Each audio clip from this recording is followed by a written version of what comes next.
Objek wisata pantai di Kabupaten Aceh Timur mulai sepi dari para wisatawan. Ini terjadi pasca diterjang ombak pasang purnama sejak Sabtu, tanggal 14 September tahun 2024 lalu. Pantauan rilis net di objek wisata Pantai Pelangi, Desa Matang Rayek, Pedawa Puntong, pada Minggu tanggal 22 September tahun 2024 siang, sejumlah pondok milik pedagang telah roboh diterjang gelombang.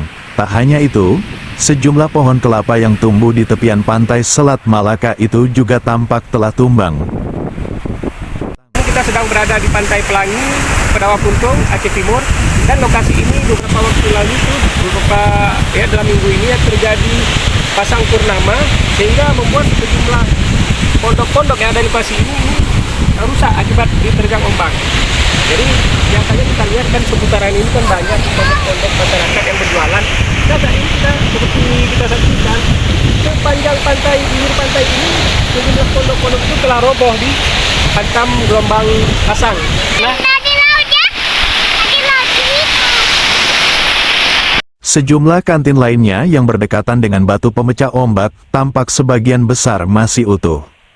Itu disebabkan lokasi mereka berjualan terhalang dengan batu penahan ombak yang dibangun di tepian pantai ini.